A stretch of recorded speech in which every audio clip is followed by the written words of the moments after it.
Hello everyone, আসসালামু আলাইকুম। Noors kitchen থেকে আমি নাসরিন নূর আপনাদের সবাইকে স্বাগত জানাচ্ছি।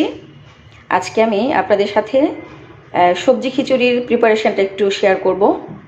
তো এই শীত মৌসুমে ফ্রেশ সবজি দিয়ে কিভাবে সবজি খিচুড়ি রান্না করা হয় এটা একটু প্রিপারেশনটা দেখাবো আজকে।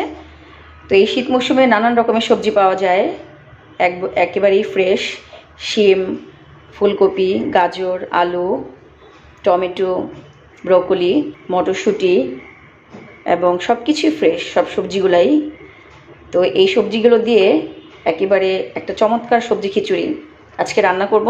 তো আপনাদের সাথে একটু প্রিপারেশনটা শেয়ার করি।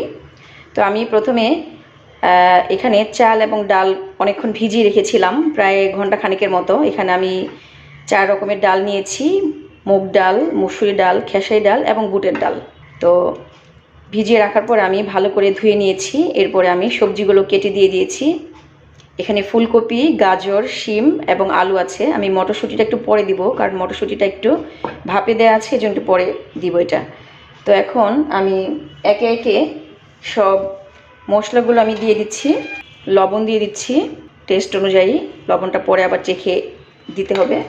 এরপরে আমি একটু লাল মরিচের গুঁড়াটা দিয়ে দিচ্ছি, এই 1 চা চামচের মতো।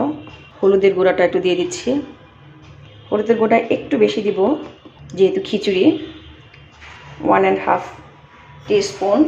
এরপরে আমি 1 টেবিল স্পুনের মতো আমি আদা পেস্ট দিয়ে দিচ্ছি। 1 টেবিল স্পুন আমি রসুন পেস্ট দিয়ে দিলাম। ধনের গুঁড়া দিয়ে দিলাম 1 টিস্পুনের থেকে একটু বেশি, আমার স্পুনটা অনেক বড়, এই 1 টেবিল স্পুনের মতো হবে। কিছু লং দিয়ে দিলাম। এখানে কিছু গরম মশলা দিতে হবে সব রকমের, তেজপাতা দিব, সব রকমের গরম মশলা এখানে দিতে হবে। এরপরে তেল দিয়ে দিচ্ছি, রেগুলার তেল। এবার আমি সব কিছুকে একেবারে মিক্সড করে নিব। একটু গরম মশলার গুঁড়াও দিতে হবে, একটু পরে দিব এটা। এরপরে সব কিছুকে মিক্সড করে আমি একটু ম্যারিনেট করে রাখবো 1 ঘন্টার মতো।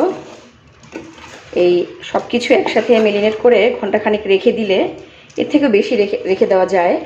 সময় হাতে না থাকলে সাথে সাথেও বসিয়ে দেওয়া যায়, কিন্তু একসাথে মিক্সড করলে এবং একটু ম্যারিনেট করে রেখে দিলে কিছুক্ষণ খিচুড়িটা খেতে ভীষণ টেস্ট হয়।